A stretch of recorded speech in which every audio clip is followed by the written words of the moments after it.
Paul in particular cannot be stopped. At one point they stone him, gets up, goes to the next town. There's nothing you can do because the Spirit is behind this whole thing. That's right. It's like podcast. Yeah. Right. Unstoppable. Unstoppable.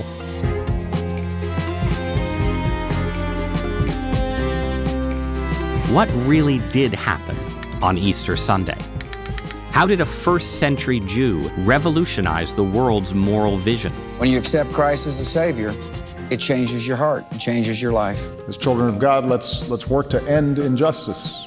The most important commandment is to love the Lord and to love your neighbor as yourself.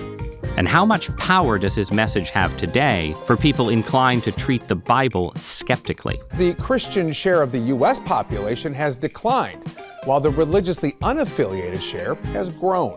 My guest this week has spent his entire career wrestling with the Christian Gospels. First, as an evangelical believer. Religion is based on faith, but I don't think faith has to be blind. And then as a renowned and famously skeptical scholar of the New Testament.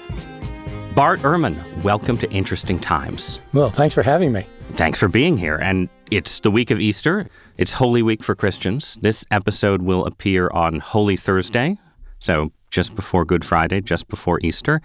And we're appropriately going to talk about Jesus as a historical figure, as a religious figure, how those two aspects fit together, which are questions that have been central to your own work, your scholarship, and your celebrity as an academic and popular writer. But I want to start with your latest book, which focuses on Jesus as a moral revolutionary, I guess you would say. Someone who kind of helped bring a new mode of ethics into the world. And the title is Love Thy Stranger: How the Teachings of Jesus Transformed the Moral Conscience of the West. So let's start with the subtitle. What was so transformative about Jesus's moral message? You know, a lot of my students assume that before Jesus came along, there wasn't morality in the Greek and Roman worlds. My university's in the South, and so it's, Southern students, most of them raised Christian, who just assumed that morality came with Christianity. That's absolutely not right. So I am absolutely not arguing like Jesus introduced the idea of love into the world, or the idea of altruism into the world.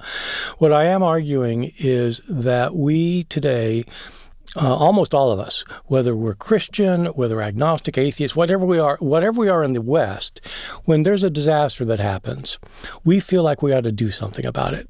There's a hurricane, there's wildfires, there's an earthquake, and we feel like we ought to do something. So we might send a check, for example. Or, we retire and we decide to volunteer at the soup kitchen. We're helping people we don't know. And we probably never will know. And we may not like when we get to know, if we did get to know them. So why do we help them? My argument in the book is that sense that we should help people in need, even if we don't know them, ultimately derives from the teachings of Jesus. That in Greek and Roman moral philosophy at the time, this was not an issue at all. You were not supposed to be helping people who just because they were in need, but that Jesus based a large part on his Jewish background, but with some transformations of what he himself knew growing up, is the one who made this part of our conscience. And how much of the change is about strangers versus about, let's say, enemies, or is this sort of an overlapping category, right? Because obviously one of the starkest things that Jesus says in terms of the kind of moral radicalism you're describing is love thy enemy. And one of the most famous parables that relates to this is the parable of the Good Samaritan, where, what is the parable of the Good Samaritan, actually? Why don't you describe in your own words? The parable is that there's a Jewish man who's been going down from Jerusalem to Jericho, and on the route, he gets attacked by a group of thugs who beat him up and steal what he has, and they leave him naked beside the road. And later, a priest from the temple is going on the same road and sees him and walks on the other side and bypasses him, doesn't do anything. And then a Levite, who is one of the assistants in the temple, comes down, sees him, bypasses him. But then a Samaritan comes along. So the backdrop of the story is that the Samaritans were understood to be the enemies of the Jews. The Samaritan comes by and he sees this man and he goes over and he helps him. So that happens, and then Jesus asks the person he's talking to, which one of these was the neighbor? Well, it's the Samaritan.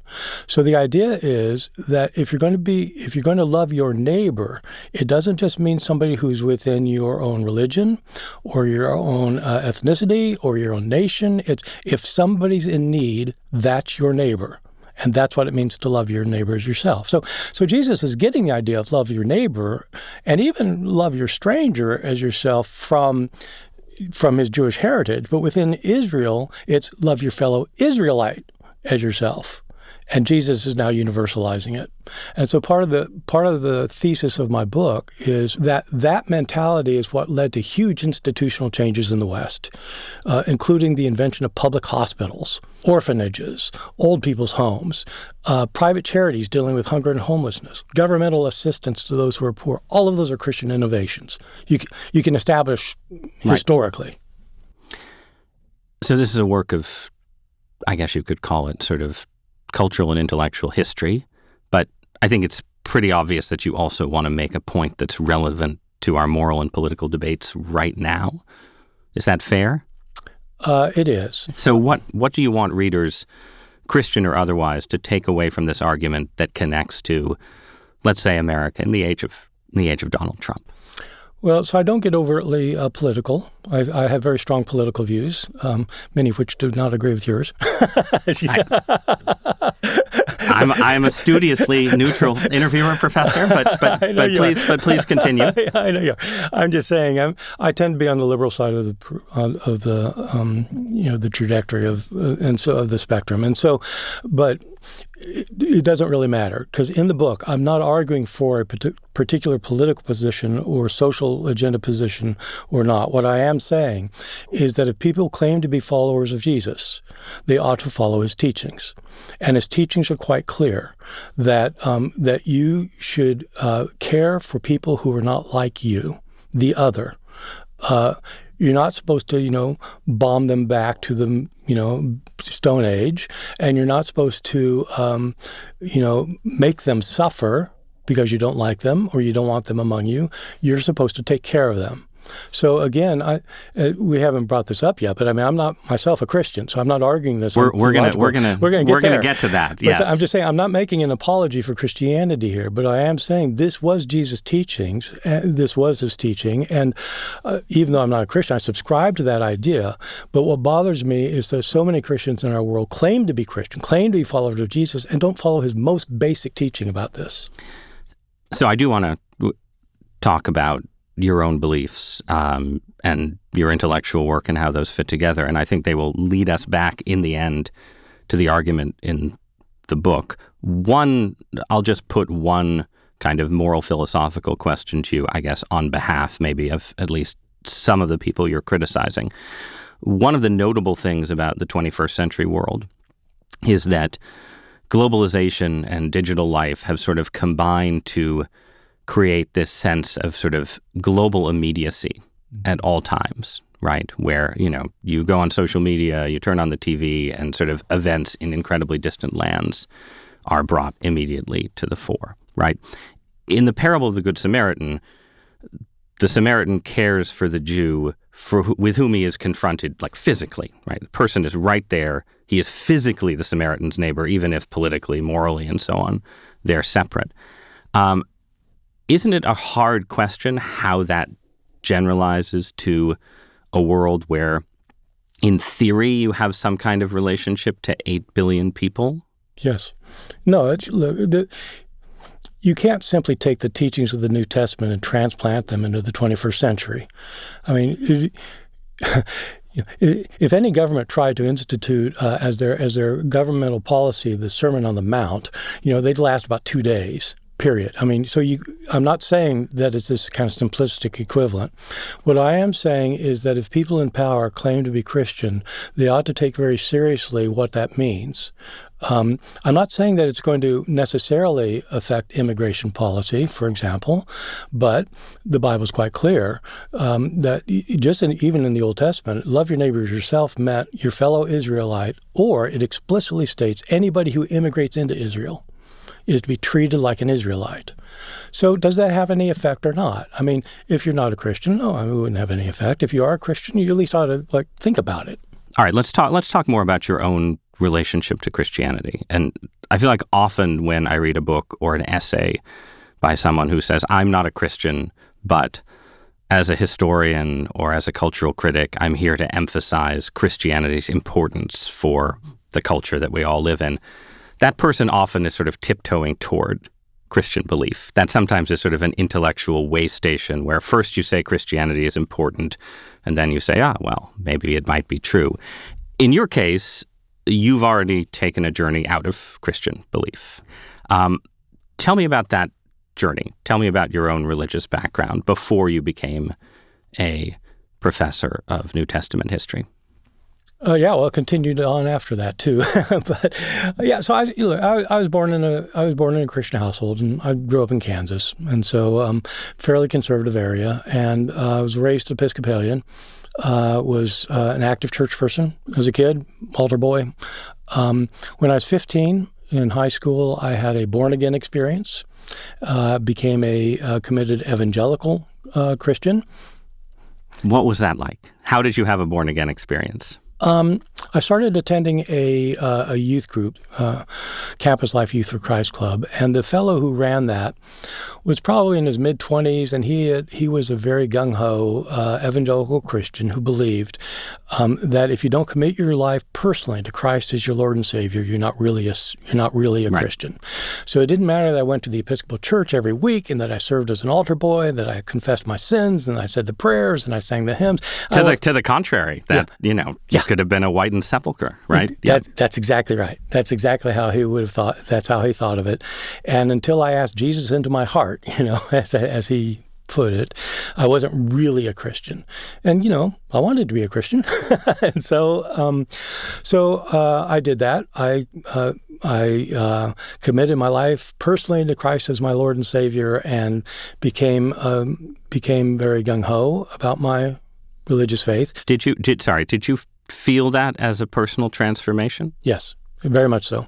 It was a kind of an elevated spiritual experience where you felt kind of a burst of joy and a sense that something had changed now. And so when they call it a born-again experience, many people actually have that sensation. Other people don't, but right. I happen to. This fellow had gone to Moody Bible Institute for his college, and he's very big on learning about the Bible. I knew nothing about the Bible as an Episcopalian. Right. They'd read it and then preach on it, but it's like I didn't know anything. And so I got really... As Catholics, we always think that's the safest approach. I know. Sorry. That's a joke for Protestant and Catholic listeners. Go on. Sorry. No, when I taught at Rutgers, most of my students were Catholic, and it was a big sea change when I moved to the South. Yeah.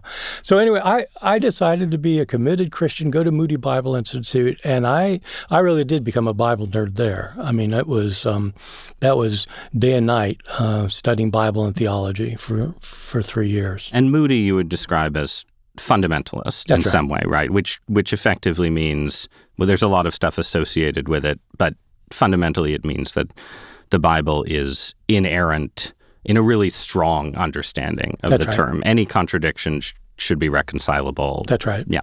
Contradictions, not just internal contradictions within itself, or between books, but with science, or, right. 6-day creation, Adam and Eve. It's just like all the flood, it all historically happened, and everything about the Gospels literally happened. And so, it was fundamentalist in that sense. And I bought into it. I just thought that I was, and so, When I left there, I went to Wheaton College, which was Billy Graham's alma mater, which for me was a step towards liberalism. Yeah. And I started moving away from the kind of strict fundamentalist thing You don't want to hear the whole story, but I decided I wanted to do a PhD studying Greek manuscripts of the New Testament. And the world expert on that was a guy named Bruce Metzger, taught at Princeton Theological Seminary. So I applied there, and I went there, and I studied with him. I did both a master's degree and a PhD there, and became an expert in ancient Greek manuscripts. And over time, I moved away from this evangelical belief, especially this hardcore inerrantist thing.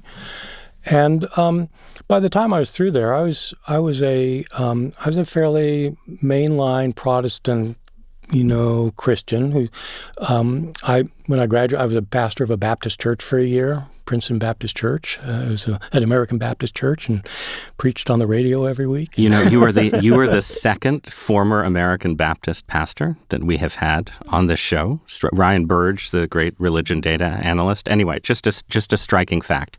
So you were a pastor. So as a mainline Protestant Christian, your relationship to the New Testament was basically to say the fundamentalists overstate how error and contradiction free these documents are, but there's still good reason to think that Jesus is the Son of God, raised from the dead on the third day, and so on. Well, or had you drifted a bit from that too? I still would have affirmed that, but as time went on, I started realizing that I didn't really believe all of the kind of straight up doctrines. It turns out there are a lot of mainline Protestant ministers still today who don't think Jesus was literally born of a virgin, or even that he's necessarily physically raised from the dead. Right.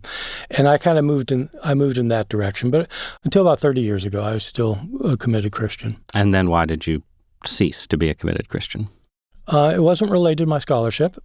Or my understanding of the Bible, or the understanding of the historical development of Christianity. It wasn't related to that. It was because of the problem of suffering. Why is there so much suffering in the world? When I taught at Rutgers for a few years, and when I was there, I was asked to teach a class called The Problem of Suffering in the Biblical Traditions.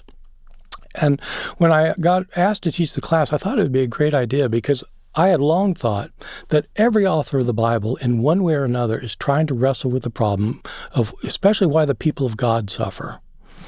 And I had realized by this time that there's not an answer in the Bible. There are lots of different answers. And some of these answers are in conflict with each other.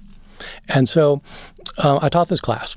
And I thought afterwards, man, I need to think more about this. I need, and actually, when I got done with this class, I should write a book about that. I was like 32 years old or something. Wait a second, what are you talking about? You're 32, you got the answer to suffering?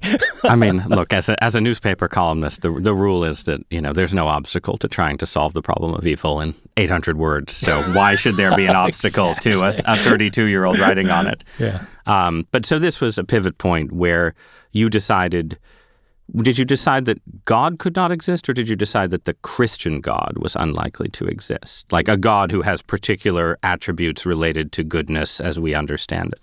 I came to think that the idea that any monotheistic religion has a problem with the existence of God given the state of suffering in the world. And I'm not a radical atheist who insists, there is no God, but I don't think there is. I don't think there's I don't think there's any kind of supernatural power that's overseeing the world, that is active in people's lives, that actually answers prayer. I don't believe a God like that exists. Because such a God to exist would have to be bad? No. Wicked? Or no. I don't think that kind of God would have to be anything. And so it's not that I have some kind of criterion for what that God must be. It's that I think it's unlikely that there's a God who's active in the world. Because in my view, if there was a God who was all-powerful, so I'm granting if there was an all-powerful God, if there was an all-powerful God who was loving, then, there wouldn't be people who starve to death every minute, which is what happens. So, I just came to think, I think it's not true. I don't believe there is some kind of divine power that is overseeing this world. I think that a more conservative Christian listening to that narrative might say that you see a separation between how your view of the Bible and the New Testament changed and how your view of God changed. But the conservative Christian might say, well, it seems like there's more of a progression here, That's where right. you start out as a firm believer in a literal resurrection, and then you become a believer in sort of Jesus having been maybe spiritually present to the disciples, and then from there, the possibility of an all-powerful, all-good God sort of slips away. But there is sort of a movement there where how you think about the New Testament does shape how you think about the likelihood that there's a God who cares, right? It's not completely separate. I think it's separate because I believed in God for a long time after so the views I teach, the kind of scholarship I do now is exactly the scholarship I did when I was a Christian. So I can see how people would think that it's kind of a domino effect. And when I was an evangelical, we talked about the slippery slope that leads to perdition. You give up one thing, man, right. Then it's all over. And so I get that. But I have my closest friend, my two closest friends are Presbyterian ministers who are active in the church, and they basically think what I think about the Bible. Right. No, I'm not saying it's inevitable. Yeah. The progression. Yeah. But I'm just saying, like, if you held it as an established fact, right, that Jesus rose from the dead on the third day and so on, you would necessarily have to give a little bit more credence to the possibility of a God who intervenes in the world, right? Yes. Right. If I believe Jesus was raised from the dead, necessarily I would believe in God. Yes. Yes. Okay. Well, that's because there's no other way. Right. For Right. Jesus. But I'm just saying there is some progression there where the kind of your Presbyterian minister friends, right, who would say, well, Jesus, I'm not putting words in their mouth, but Jesus, had powerful moral teaching, was crucified, and was present to the disciples in some way after the resurrection. That's a weaker claim on God's behalf, right, than the claim that Jesus was walking around and eating fish and so on. Yeah. So once you've moved to the weaker claim, there is a general weakening. That's all. Right. That's all I'm suggesting. Yeah. But you would say you still, just being here talking about the book you've just written, you're still drawing moral value from the New Testament, even as an agnostic. Oh, yeah, absolutely. Yeah. All right, I want to get a little bit deeper into the debate about the history of Jesus and the New Testament, the historicity, of the New Testament. And in doing some prep for this episode, I noticed that at one point, once you had a 7-hour debate with a more conservative scholar of Scripture, and I asked my producers if we could have 7 hours for this, and they said yes. So buckle. I don't know what plans you've made for the rest of the day, Bart, but you're here. No, we have slightly less time than that. So we're going to try and skim the surface of what is, I think, just an incredibly fascinating debate, regardless of where you come down or what conclusions you draw from it. To start out, imagine that the listener or viewer has very little contact with the debate or even with Christianity itself, right? What is the historical raw material that the New Testament gives us in terms of understanding the life of Jesus in the early church? So we have 4 Gospels in the New Testament, Matthew, Mark, Luke, and John. They are the earliest surviving accounts of Jesus' life. Outside of those 4 accounts, there's very little information about the historical Jesus, even within the New Testament. The New Testament has 27 books, and most of it doesn't say very much at all about what his life was like between the time he's born and the time he died.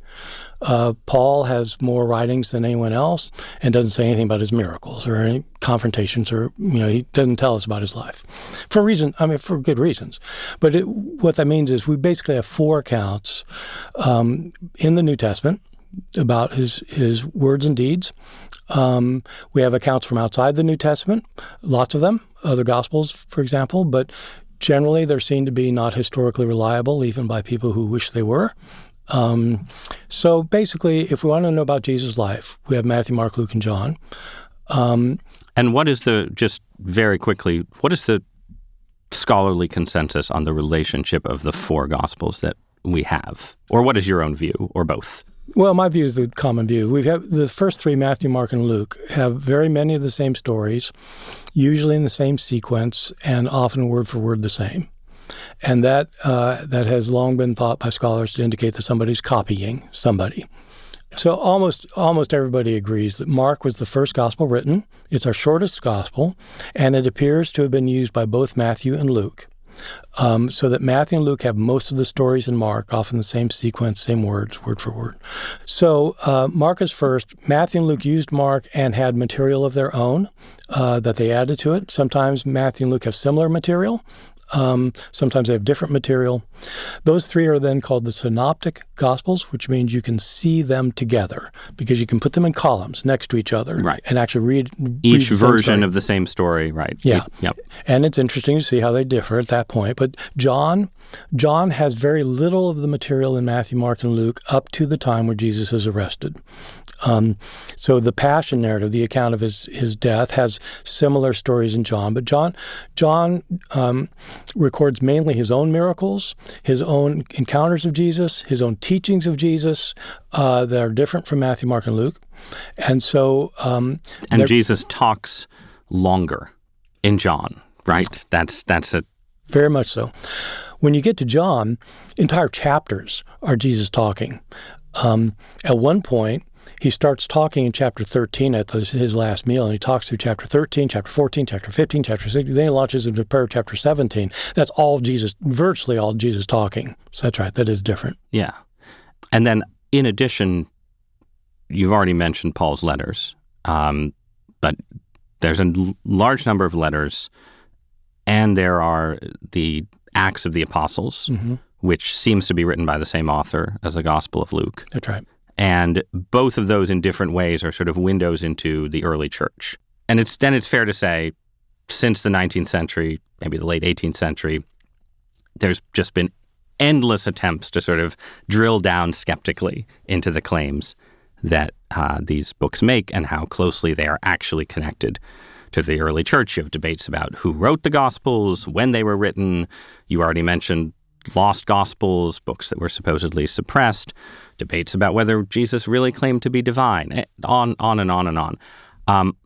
I think it's notable to me as a reader of your work that as a agnostic and skeptic of sort of the full historicity of the New Testament, you do think some kinds of skepticism go too far.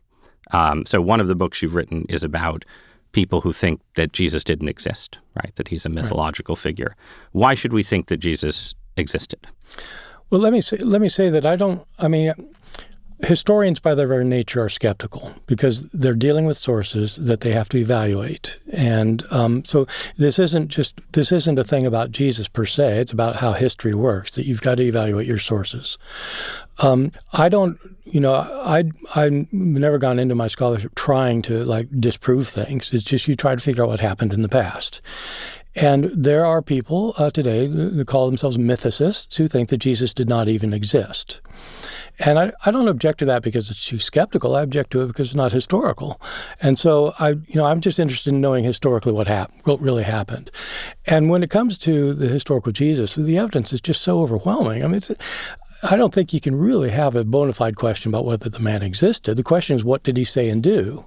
And that's where you start getting into trouble. But the reason, there are lots of reasons for thinking Jesus really existed. For one, just kind of one very basic thing. The Apostle Paul, we mentioned, he was writing letters in the 50s and the 60s. Jesus probably died around the year 30. Paul, in his letters, talks about his meetings with James, the brother of Jesus. So, So what I put it sarcastically is if Jesus didn't exist, you would think his brother would know that, right? But Paul's conferred with James, right. So it are things like that, right? And so Jesus, I think he certainly existed. That doesn't tell you what he said and did, though. And but it's fair to say it's even by the standards of secular history, right? He's an unusually well attested figure, just in terms of how many people are writing about him. Yeah. And this is something I think that people kind of overlook because, I often say, and it's absolutely true, that Jesus is never mentioned in any Greek and Roman source of the first century, except for outside of Jews and Christians, not mentioned at all. And people say, oh, well, then he probably didn't exist. Well, how many people are mentioned? Like the most, Philo is like the most famous Jew from the period. How many people talk about him? No one. So right. The Romans and Greeks generally thought they had better things to do. Better things to do. But also, right, again, even extremely well-attested figures, you're dealing with sources that come later and, where you're sort of putting things together. If you're talking about even like the life of Julius Caesar, right? Well, that's it. I mean, you'll have Roman emperors and things talked about, but who else is talked about? In a world like the Roman Empire had about 60 million people. How many of those 60 million people in Jesus' day do we actually have a record of? Yeah, very, very few. So the fact you don't have a record isn't like weird. It's like it's what you'd expect. Right. So then another point, the idea that basically there were just tons of Gospels that have just as good a claim to be connected to Jesus as the ones in the New Testament that were then suppressed for political and theological reasons later. And this gets sort of the full treatment in the Da Vinci Code and sort of popular culture like that. You've written, obviously there are lots of rival Gospels. Yeah. Why should we give at least a certain degree of priority to the ones that we have in the New Testament versus the others? Well, it's not on a priori grounds. I mean, it's not because they're in the Bible. It's that. So I actually did an edition of these other Gospels. I believe that I own it. Yeah. I'm really interested in these things. But everybody who's interested in the historical Jesus, from a historical point of view, has to take every potential source seriously and examine it in detail and consider, does this provide historical information or not, on the grounds of the kind of historical criteria that historians use to figure out what did Abraham Lincoln really say or do, what did Julius Caesar. You use the same criteria. And when you apply these criteria to these other Gospels, there are virtually none of them that you can consider as historically reliable. Possibly the Gospel of Thomas, which has 114 sayings of Jesus discovered in 1945, about half of which are like you get in Matthew, Mark, and Luke. The other half are not. Possibly some of those sayings in there could go back to Jesus. Apart from that, virtually none of these Gospels is going to give you historical information. So the New Testament, the books we have, the Gospels, the letters of Paul, the Acts of the Apostles, all of this maybe takes us as close to Jesus' life as we're likely to get pending some novel discovery in a cave or in the ruins of Pompeii or something else. Pompeii, the timing might be wrong. But you don't think that's close enough for them to be truly credible as historical narratives. Why? Well, I think there are credible historical narratives in the Gospels. I think we can find things that Jesus really did say and really did do. But I don't think that you can simply read the Gospels and think, oh, that's what Jesus really said and did. So there are a lot of reasons for that. The first thing that give me three reasons. They are contradictory to each other, describing the same event, where you'll have where they both can't be right because they are contradictory. They are written by people who were not there at the time, who didn't live in the Jewish homeland, who did not speak Aramaic. They're living decades later, and are recording accounts that they've heard. So that's two things: the authors living much later, and the contradiction. The third thing is these authors got their stories from somewhere. If we don't know where the authors lived, we don't know who the authors were. The Gospels circulated anonymously before they had names attached to them. So we don't know. We call them Matthew, Mark, Luke, and John. But we don't. I'm just going to, go on. Sorry. We can get back to that because that's about there's some debate. But there's debates about everything. Right. That's welcome to history. So these authors do not claim to be eyewitnesses. They do not narrate things in the first person. They describe Jesus and his disciples in the third person. As I said, they're writing in a different language, living decades later. The question is, where did they get their stories? The one thing we can say about Christianity in this period, from the time Jesus died to the time, say, the end of the Gospel of John, say that's a 60-year period, is that Christianity was spreading throughout the Mediterranean. It started out as a small group in Jerusalem. And by the time the end of the first century, we know of Christian groups who are scattered throughout Judea, Galilee, Syria, over to what we today think of as Turkey, Asia Minor, over to Greece, in Rome, possibly North Africa, possibly Spain. So in those 70 years, Christianity has spread. There's no social media. There's no newspapers. Most people, the vast majority of people, are illiterate, cannot read. It almost certainly spread by people telling stories about Jesus. So somebody in Jerusalem tells a story to somebody else in Jerusalem, and then somebody from Antioch comes, and he tells them the story. This goes on for 30, 40, 50 years before they are written down. So what happens to the stories? They change. And the evidence that they change is we have different accounts of the same story that are different.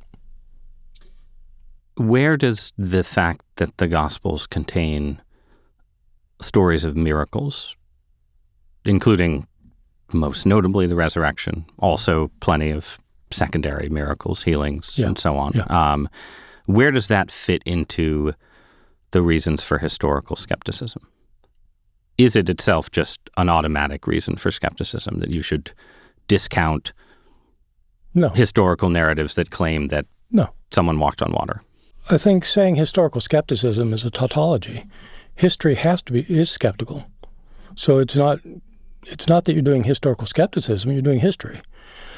But I mean, I agree 100%, but suppose you present to me two stories, right, that follow the same trajectory you've described. They're written down later. They pass through some kind of oral history. They're written in a new language. They're the same story, except one of them has a miracle in it, one of them doesn't. Mm-hmm. Does the skeptical historian, tautological again, say the miracle is an extra reason to think that one of these stories has been garbled compared to the other? I think what the historian does is they look at the miracle story and they judge whether it probably happened or not. Because that's what you do with history generally. Right. And so what's the probability of Jesus walking on the water? Like, how do you establish that as a historically? That's a very good question. How do you establish that historically? You cannot. Okay. Because all historians can do, it doesn't matter who you're studying in history. You could be studying Charlemagne, whoever you're studying Baal Shem Tov, who is the founder of Hasidic Judaism, who has eyewitness accounts of his miracles, fantastic miracles, just within the last, and we're not talking about thousands of years now. And so historian looks at the accounts of Baal Shem Tov doing things like sticking his finger up against a tree and making it come on fire to burn, to warm themselves up or whatever. I mean, you have all of these accounts, and you ask, how do we account for the story? Well, how do you establish things happening in the past? I mean, what kind of criteria do you use as a historian to figure out whether something likely happened or not? And you have a set of criteria. But, for example, do you have independent witnesses? Is it something that's plausible? Is it something that ever happened ever in the history of the universe before? Like, so suppose you've got a story and you're not sure, did somebody make this up or did it actually happen? Like Jesus walking on the water. Did it actually happen or did somebody make it up? Now, has anybody ever made up a story of a miracle that didn't happen? Yeah, it happens all the time. Has anybody ever actually walked on water? Yeah, well, no, not in recorded history. In other words, so what is the likelihood? I'm not saying that it's impossible. I'm not saying it's impossible that Jesus walked on the water. I'm saying that if it did happen, there's no way for us to establish it historically, because other explanations are always far more likely. But does that mean then that you are essentially taking a kind of a view of miracles that says that there is no scale of historical attestation that could make you say this possibly happened, just because you'll always default to, by definition, miracles are things that don't normally happen, right? Like if to take a different example. The Yale historian Carlos Ayer wrote a book recently called They Flew. It's a book about accounts of levitating saints in the 16th and 17th century. And Ayer basically makes the case, and this is of course debatable like all such things, but he makes the case that the level of historical attestation for these events is at the level or above the level that you would normally need to say these things happen. Like independent witnesses, lots of different writers writing about it, people who have reasons to be skeptical saying it happened, all of these things, right? But then you're still left with the fact that, do people normally fly? No. Do people normally levitate? No. So I'm just curious is there any level of historical attestation where you would say, okay, this makes this miracle more likely to have happened? Or are we just defaulting to the idea that miracles are impossible and so the historian can never assert that one possibly happened? I would say you have to consider every possible account and consider who the witnesses are and evaluate whether it's more probable that happened or that witnesses got it wrong or somebody made it up at every point. So you don't make a categorical decision. This could not have happened. Part of the problem with history is that history is actually not explaining just what happened. History is explaining what we can establish probably happened. And so the past is not history. The past is the past. Our only access to it is through historical inquiry. So let me give you a different example, just to kind of explain for people who aren't quite following this. See, it is impossible for you to take your coffee, your black coffee, and to pour half and half into it and to stir it, and to stir it enough that the half and half comes out of it. I mean, it's the second law of thermodynamics. It can't happen. And at least it never has happened. So suppose somebody from 1950 says that they saw somebody in 1920 do this. And suppose you got 5 people who say, yeah, 30 years ago we saw this person stir the milk in the coffee, and he stirred it right out of it. What's the likelihood that those 5 people would be right? I would say the likelihood is virtually 0. Is it likely somebody could have made it up?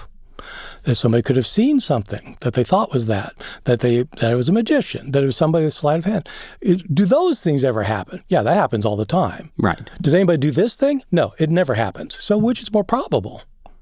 Do you think that there's a risk in New Testament historical scholarship of taking the fact that the Gospels include miracles and using that as a reason to become overly skeptical of them? Yes, I think that is a risk, but I would say that it's not that people who are critical of the vast majority of critical scholars of the New Testament are actually Christian believers.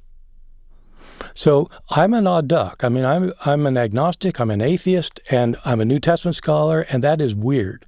It's not that everybody's approaching this thing trying to destroy the miracles or anything like that. Most people doing this are actually church-going Christians.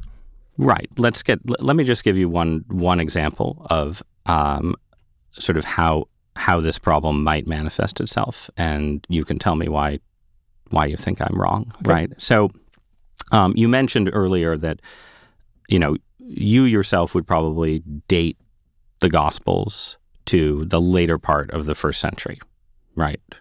So the 80s. Usually it's thought, the typical view is that Mark was written the first around 70. Yeah. Matthew and Luke around 80, 85, John around 90, 95. Right. And this makes a difference to the question of their credibility for the reasons that you've already laid out. The longer stories are circulating in oral tradition, right? The more errors, confabulations, all of these things creep into them, right? So the Gospels they're still important historical sources, but they look less historically credible if you plant them in 85 versus 60. Well, right? I wouldn't say necessarily. I mean, somebody could write a book on Thomas Jefferson today and be more accurate than an account that was written a year after his death. And so it's not necessarily that the length of time is the issue. The other thing about oral tradition, of course, is that stories change overnight. I mean, Right, I'm sure you've had things told about you the next day that just aren't true, right? I mean, I know I have. Never. Okay. I don't. Okay. Well, I'll start tomorrow then. I'll say something. Well, no, that's I want to get at that question in a minute, but just on this question, right? So there are many reasons that scholars have for offering that kind of later dating, right? But one of the reasons that shows up pretty consistently in the literature, is the fact that at various moments in the Gospels, Jesus has discourses where he seems to predict something like the destruction of the Jewish temple, which happens in 70 AD at the hands of Roman armies, right? Yeah. And just to take as the example, the Gospel of Luke, right? So the Gospel of Luke then connects to the book of Acts, the story of the Acts of the Apostles. They're written seemingly by the same author. That's right. The Acts of the Apostles is, it starts out with the early church. It ends up following the career of St. Paul. And it ends pretty abruptly in the early 60s with Paul a prisoner in Rome.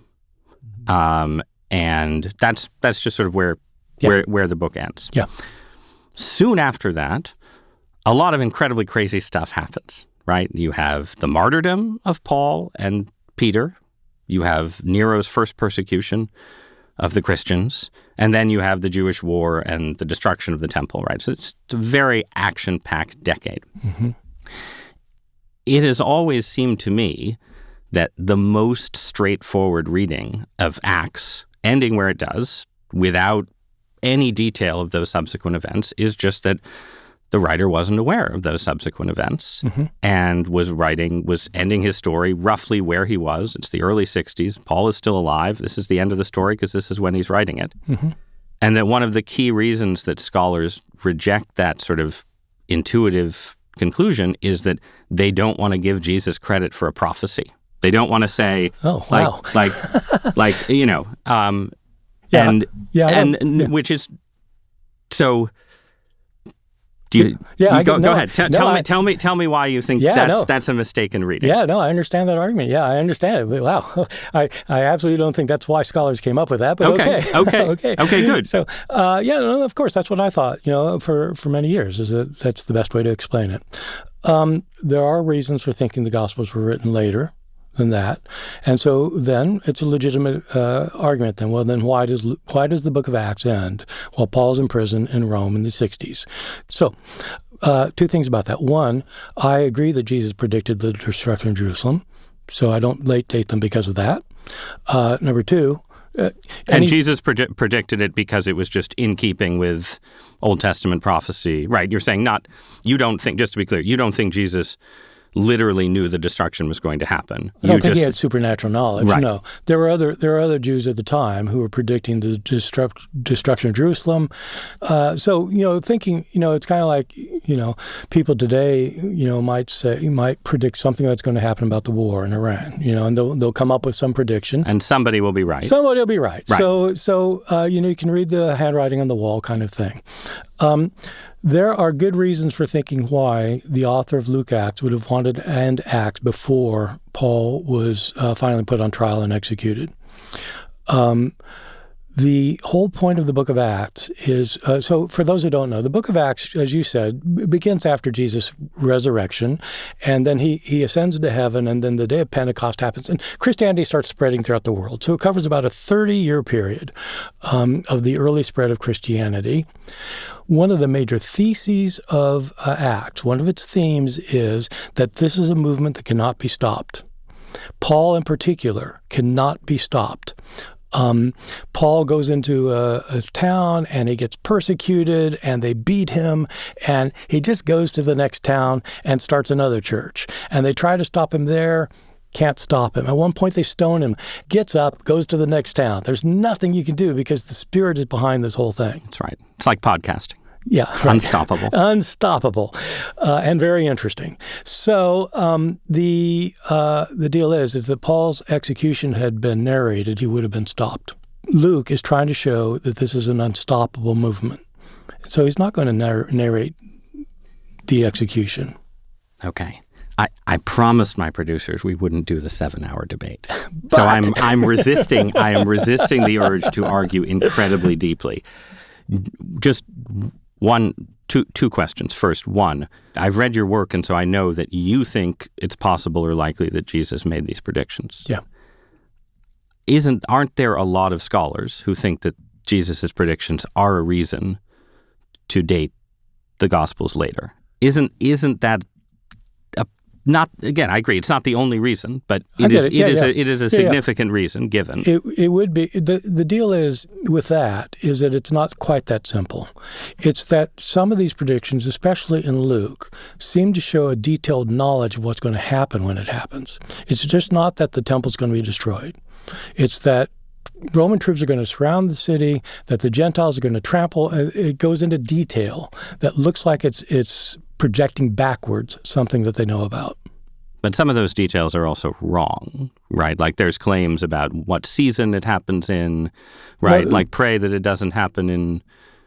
Well, yeah, no, but the prediction that the people say is wrong is when in Mark 13, Jesus says not one stone will be left upon another. Right. And people today can go to the Western Wall. There are stones still there. But the problem is that Mark wasn't from Jerusalem. And when people talk about the destruction of Jerusalem, even today, they talk about it's completely destroyed, and it wasn't. So the fact that Mark has it wrong doesn't mean that he was living before the event. Okay. So you're saying that there are more specific reasons to think that the prophecies are written. So if you first of all, it's fine for you to say, okay, Luke's theme is that Paul can't be stopped, so he doesn't want to end with Paul being stopped. But if Luke is writing decades and decades later, everyone knows that Paul was stopped. Everyone knows that Paul was martyred, right? And it seems that but he's telling a story to an audience that is aware of events, right? So if you're telling a story about Martin Luther King, right, and you write the story and you end the story, somewhere just, short of his assassination, and it's not a history just of Martin Luther King, it's a history of the whole civil rights movement, and it leaves out like a whole sort of back half of these events. That would be an odd narrative choice, given that everybody knows, everyone involved in the civil rights movement, everyone involved in American history ever since knows that the signal thing about the end of Martin Luther King's career was that he was assassinated. And by the way, there were riots, there's a whole transformation of American politics associated with it.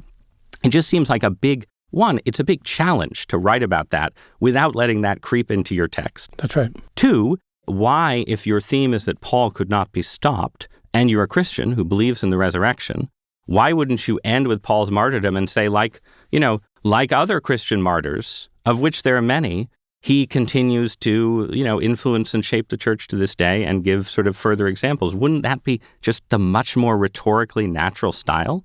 Well, it may have been, but you can't tell an author what he needs to write. And the Martin Luther King thing, it's an interesting analogy, but I don't think it quite works because that's really kind of the point, is the assassination. For Paul, according to Luke, that's not the point at all. For one thing, we don't have a lot of records of people being martyred at the time. We actually don't know a lot about Paul's death.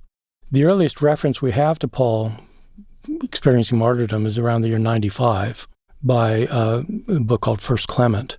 And so we don't have records. We don't know what this author even knew, actually. But if he's writing later, by the time he's writing, Nero's persecution has happened. You have had substantial Christian martyrdoms of some kind. Martyrdom would be, part of the story that Christians have to tell. Just seems odd to leave it out. Well, it seems odd we have lots of historical writings from the ancient world, and they don't end where you think where you would end them. And so it's common to tell a biography that has a section of a person's life. So I understand it might seem weird, but I think it seems weirder if you already assume that Luke was writing before 70, then it would seem weird to you to think that somebody would think otherwise. I get that. But the question is, what is the actual evidence? It's not where he stops. You can't. That is evidence. It's not the decisive evidence, maybe, but it is evidence, right? So that's right. You look at every piece of evidence and you weigh the probabilities. Okay. All right. Let's move on from there. Okay. Let's go back to the very first point you made for reasons to treat the gospel skeptically, which is about contradictions between them. Mm-hmm. Just give me a couple examples, just so listeners have them, of places where the Gospels contradict themselves or contradict each other in ways that cast doubt on their historical viability. or validity, not viability. Yeah. Sorry. Well, yeah. So, I've written kind of a long book on this. Yes. Jesus Interrupted is this book where I deal with a lot of these. I mean, but they're of all levels. I mean, it's interesting because they're at all levels. I'm just kind of on a basic level. In Mark's gospel, usually thought to be the first gospel, Jesus is sending out his disciples and telling them to go heal the sick and cast out demons and preach the good news. And he says, when you go, don't take a backpack, don't take extra sandals, don't take any money, but do take a staff. Okay, you got to take a staff because you're going to be walking. So Matthew is exactly the same episode, word for word the same in places. And in Matthew, he says to the disciples, okay, so don't take a backpack, don't take extra sandals, don't take any extra money, and don't take a staff. It's like, wait a second. This is right. the same. So this is kind of like an obvious thing where it's either like, okay, he either said take a staff or don't take a staff, but he probably didn't say. So things like that, you get, those are little things. But sometimes you get fairly big things, like what day did Jesus die? In all the Gospels locate his death around the time of the Passover feast. Mark explicitly has Jesus himself eat the Passover feast with his disciples, and he takes the symbolic foods of the Passover feast, the bread and the wine, and he instills new significance in them, says, this is my body that's broken, this is my blood that's given for many. And and so they've had a Passover meal. He's arrested afterwards, and he spends the night in jail. He's crucified the next morning at 9 o'clock in the morning. Mark specifically dates all of these things. John, our last gospel, also gives specific dates for when things happen. Jesus does have a last meal, but it's not said to be a Passover meal. He talks with his disciples for 5 chapters, as I said, and then afterwards he's arrested, put on jail, and Pilate condemns him to death, and he's crucified afternoon on the day they're preparing the Passover meal. A day earlier. Right. Specifically dated in both cases, John 19:14. So, yeah. So you have that kind of. So right. Those are kind of detailed things that make you think, somebody's changing something for some reason of their own. And that's absolutely, I think, what's happening. People are changing things for reasons of their own. But there are lots of other things that are simply, they're just like very big issues involved with, like, what did Jesus actually preach? Why did Jesus do miracles? Why, like big issues between the Gospels. But for most people like me, when I was an evangelical, it took a little thing that I just couldn't reconcile anymore to make me realize these are not inerrant. And once you realize that, it opens up it actually improves your interpretation of these Gospels. It makes it possible to understand each Gospel for what they're trying to say, rather than trying to make them all say the same thing. Yeah, I guess, so to me, as someone, I'm not a fundamentalist Christian. I'm a Catholic, and Catholics believe in some version of inerrancy of Scripture, but being Catholic, there's like 17 different theological schools, right, about what that means. To me, though, it often seems like at least some of the kinds of things you're describing, while they would undermine faith if you feel obliged to believe that, the Gospels can never get a name wrong or a date wrong or anything like that, or else you have to throw them out. If you're evaluating the likelihood that these are texts that actually come from eyewitnesses, right, through mediation, someone is writing down eyewitness accounts, fine, right, but come from eyewitnesses, they're actually what you would expect, right? Like, this is, so I've written, I guess, 2 memoir-ish books. And one of them was about my undergraduate experience. God help me. And one of them was about having Lyme disease. And in both cases, just the nature of memoir writing means sort of at phase 1, you misremember certain things, you get certain things wrong. You're a writer, so you sort of telescope narratives. Sometimes things are compressed and so on, right? Mm-hmm.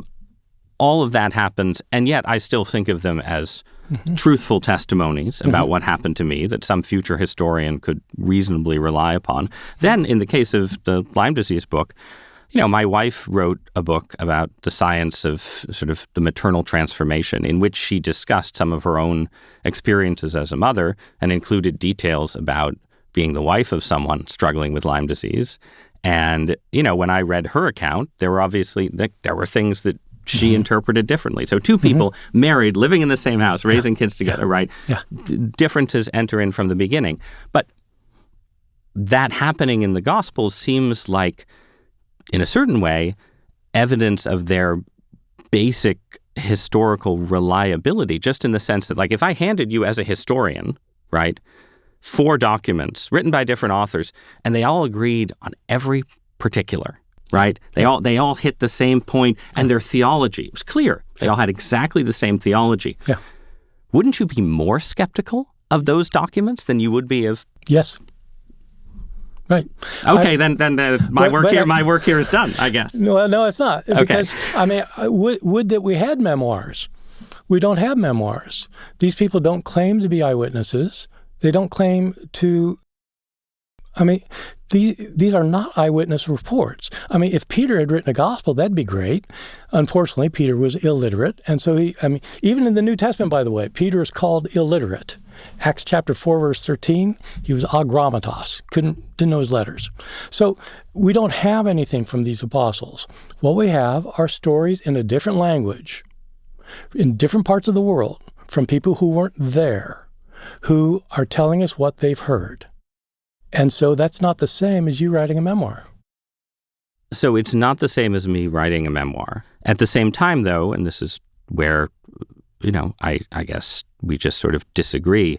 Like, I think Mark is pretty clearly Peter talking to somebody. Like, really? That's, yes. Why? Because it appears as Peter's story, right? What? No, it doesn't. No, it doesn't? No, I mean, Peter is a dominant character in it relative to the other Gospels. There's all these like little grace notes in Aramaic where it's somebody remembering exactly sort of the word Jesus speaks and so on, right? No. You don't think that's no. Look, if you're raised thinking this is Peter's gospel, then it might sound like that. If you have no assumption about that at all, it would never occur to you that this is Peter's version of the story. All right, I'm not gonna. I just think that since the Gospels don't claim to be by eyewitnesses, that to say that they're eyewitness testimonies, on what grounds? Why would you think that? You don't think that, I mean, when you read other ancient histories, I mean, you know, and when you read ancient historians like Thucydides, he tells you that he doesn't know what the speeches were like. How would he know? He wasn't there. He made them up. He tells us he made them. That's what historians do, he says. They make it up. You know who the person is, and you think, well, what would he likely have said in this case? Well, then you come up with something. Right, but in the case, just in the Synoptic Gospels, right, across the different sources that Matthew and Luke are using, since we know they're probably using Mark, setting aside other debates there, Jesus doesn't come across as a character that Thucydides made up. He comes across as someone who's being described by people who listen to him talk. You don't think so? So we have the Sermon on the Mount. It's found only in Matthew, chapters 5, 6, and 7. It's 3 chapters long. Matthew's usually dated to around the year 80 to 85. Unless Luke was written earlier, in which case Matthew's earlier. But sure, yeah. So I asked my students whether they heard the last inaugural address.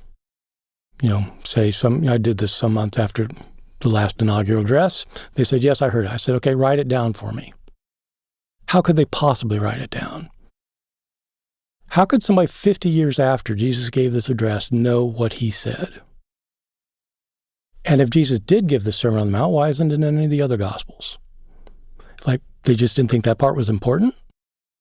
You see what I'm saying? These are stories about Jesus that have been circulating that different authors have put together in different ways. And the reason Matthew, Mark, and Luke sound so similar is because Matthew and Luke used Mark.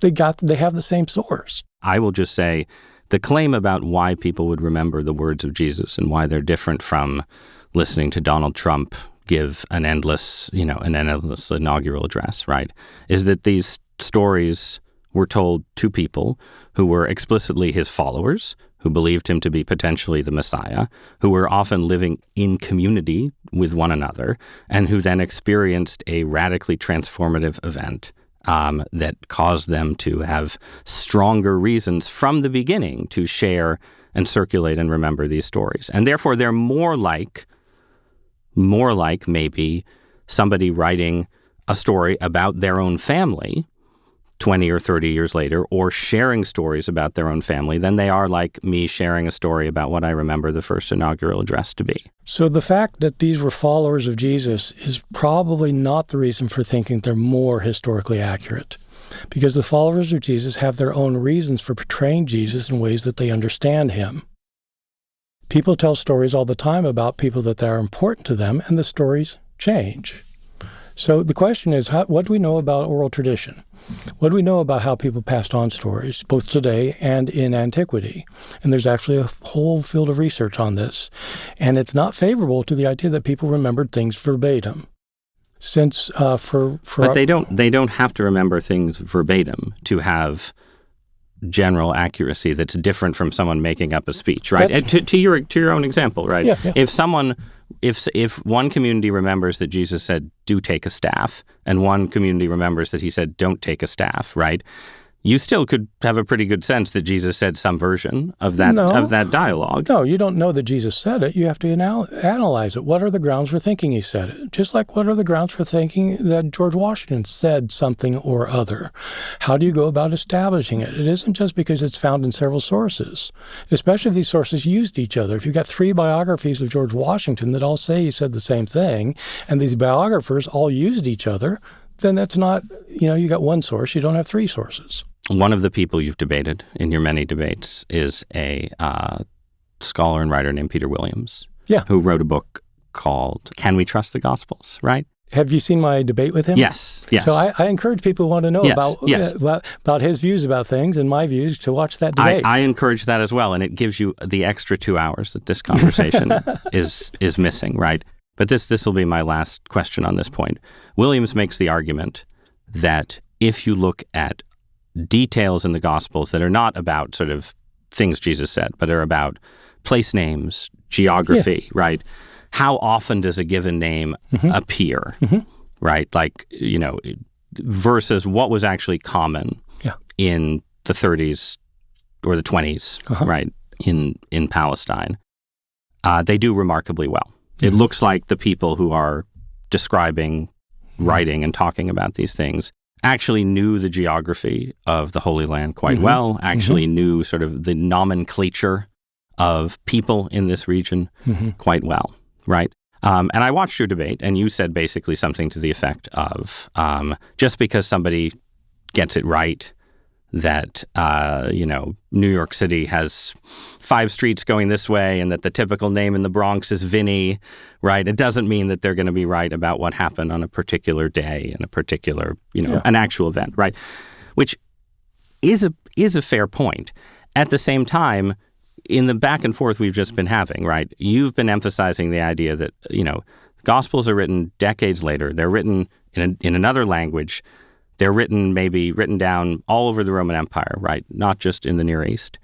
And that, because of this, when you're talking about like things Jesus said, there's just too many cycles, too much distance and so on. Why didn't those cycles and those distance make Williams's argument obsolete? Like, why don't people just get the names wrong after 60 years? Why don't they start introducing massive errors of geography too? Why are all the errors that you imagine to be there about things Jesus said as opposed to like, where is Jericho in relationship to Jerusalem? Shouldn't there be more errors of fact just through this cycle process you're describing? Well, there are errors of fact that Peter doesn't talk about in the Gospels. I mean, they're just geographical errors. So, there are those things. The fact that somebody tells a story about a certain place and gets the place names right doesn't mean that the story's right.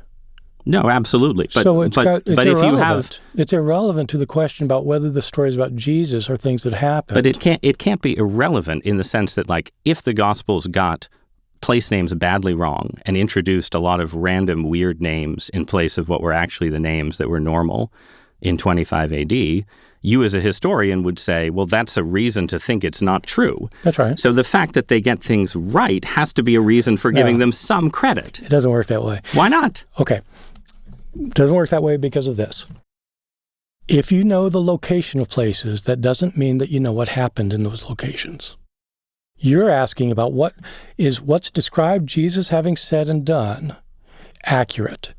If you say, well, it must be accurate because he knows where Jericho is in relationship to Jerusalem. I'm not saying that it must be accurate. I'm saying that you are saying that the process of oral tradition necessarily introduces a large set of errors in terms of memory of statements. I'm not saying it necessarily does. But it does, but it doesn't. But look, if there were errors all over the place about geography, that would call the stories into question. If there are not errors of geography, then it's neutral. Are the stories historical or not?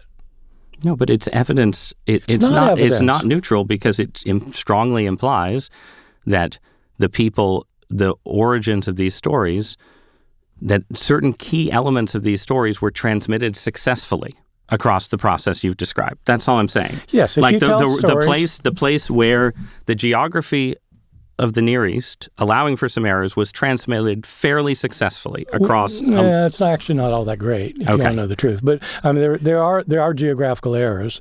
But look, if I tell a story about somebody murdered right in front of the Empire State Building, the fact I know where the Empire State Building is doesn't mean the person was murdered there. All right, I will return us to our original theme and bring us to a close, like Luke ending when there was so much more to be said.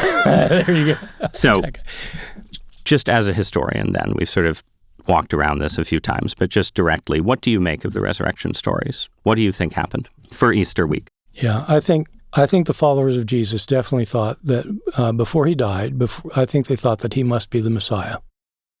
Or that he possibly was the Messiah. There are different views about what the Messiah would be at the time within Judaism.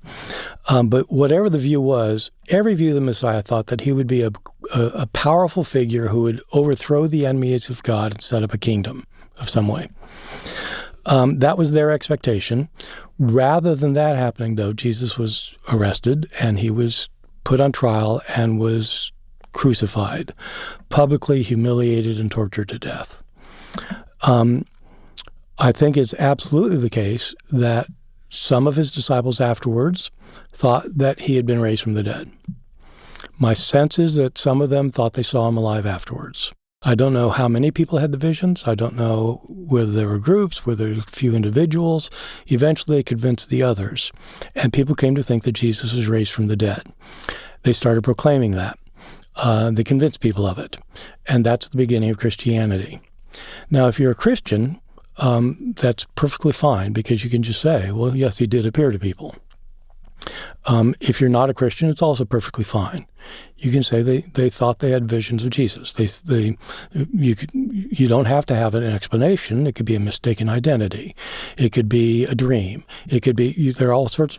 People have visions. It's probably not a mistaken identity, right? I mean, why? that seems that you see Jesus' cousin who looks like him, and you think he's alive again. A couple years ago, I was giving a lecture in Michigan, and there's a guy in the third row who I thought was my dad.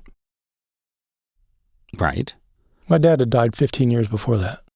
So it's just like, oh my God, that just looks like, so you're saying, so mistaken identity, you mean one person has this experience. It's not that everybody thinks there's a guy walking around. No, I don't think Jesus appeared to set 500 people at one time. I think it's pretty clear. Paul believes he saw Jesus. We don't know how he would have identified Jesus. He didn't know Jesus during his lifetime, but he saw something he said was Jesus. I think Peter claimed to have a vision of Jesus. I think Mary Magdalene probably did. Do you think that because as a reader, like the scene where Mary Magdalene encounters Jesus seems kind of like it comes from an eyewitness account? No. Okay. All right. I can't sell you on that at all. No. Well, how would you verify that? So why do you think Mary Magdalene had a vision of Jesus? If you don't, as a historian, you look at independent sources that claim something, and it's independently attested that Peter did and that Mary did, and so I think that that's completely plausible. Okay. There's also you're never struck by these passages, just sort of as a human being encountering another human being's narrative and think to yourself that something like that happened. Well, I'm struck by the passages. They're extremely powerful passages. Right. But that doesn't mean they happened. And so I think that one of the interesting things about the resurrection, two things that people haven't noticed. My first point is that the empty tomb in the New Testament never brings about faith. It always brings doubt. Yep. And so it was never taken as the evidence. So, I will say, if I encountered the empty tomb, it would not have turned me into it's a source of which is again part of what is strikes me as quite realistic about the narratives, that people don't respond to the empty tomb by saying, now we will proclaim Christ risen, right? Yeah, well, okay, and fair enough. But that's the other interesting thing, is that all the resurrection narratives are filled with doubt. In the book of Acts, one of the strangest verses in the New Testament is Acts chapter 1, verse 3, where it says that Jesus spent 40 days with his disciples, proving to them with many proofs that he was alive. And you think, how many proofs does he need? And why does it take 40 days? And so, but that is the interesting thing, is that in all of these accounts, you have these doubt traditions. What are those doubt traditions about? Aren't they about the fact that, as you yourself said earlier, people do not normally rise from the dead? And so the normal human reaction is the, doubting Thomas reaction, to say, let me touch him, right? It would be. But if you're sitting here in front of me, I'm not doubting you're sitting here in front of me. If your late father, was sitting here in front of you, you would doubt that he was sitting there in front of you, right? The point is that he wasn't. Right. I thought he was. Right. Right. So if he had spent 40 days with me, he wouldn't have to be doing tricks to prove to me he was alive.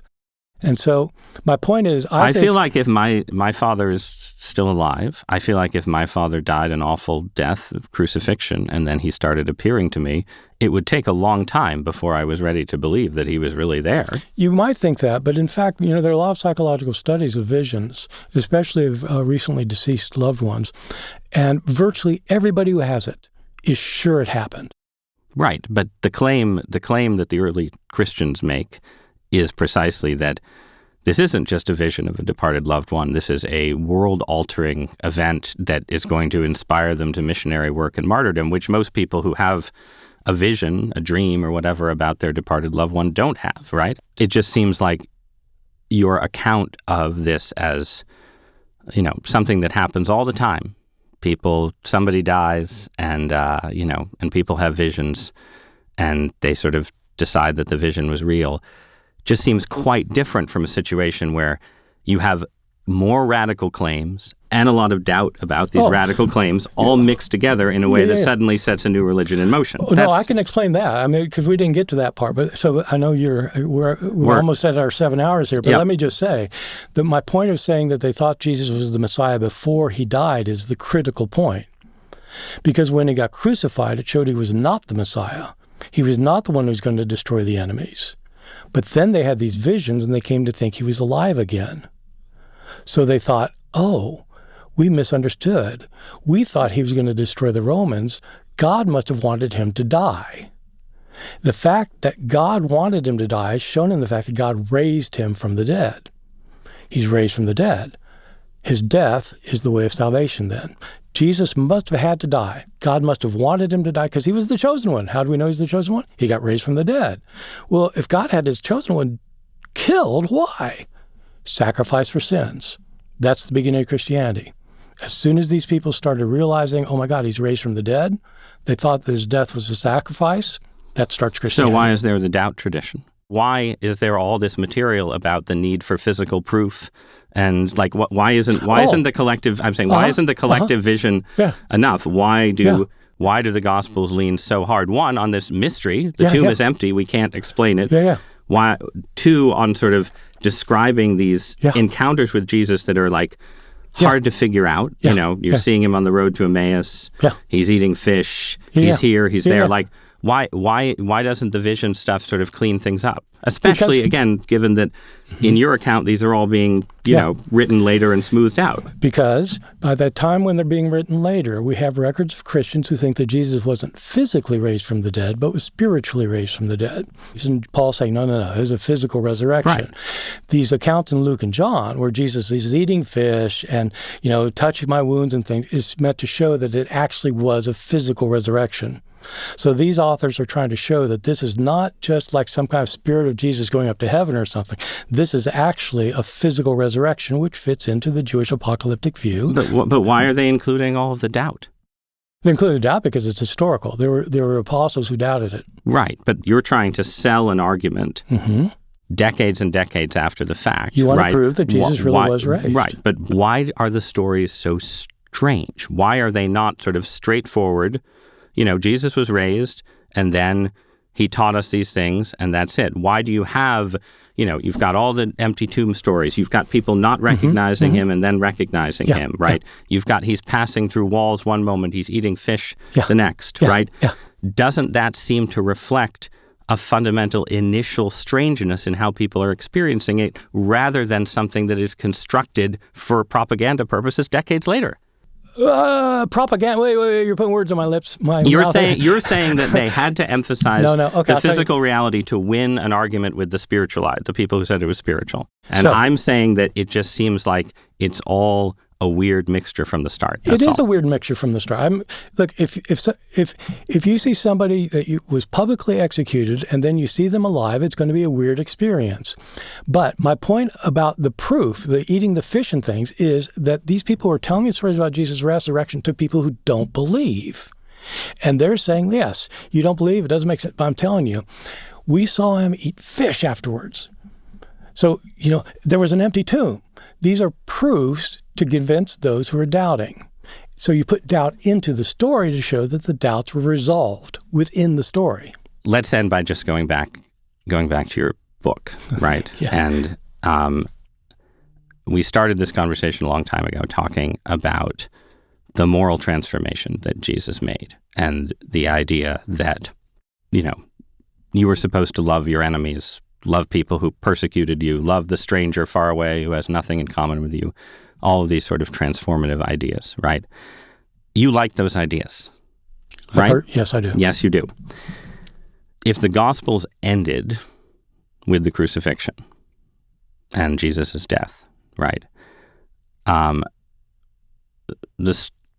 You would have a story where someone came along and preached that, it was important to love your enemies and important to care for the stranger and so on.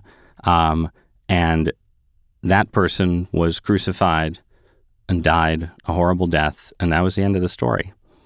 And he talked about the meek inheriting the earth and the last being first, and look where he ended up, right?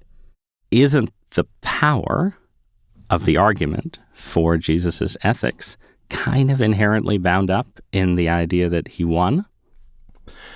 Well, Christianity would not have become a thing if Jesus had died and there was no story of his resurrection. He would have been another prophet who preached something and then got killed for it, and boom, that was it.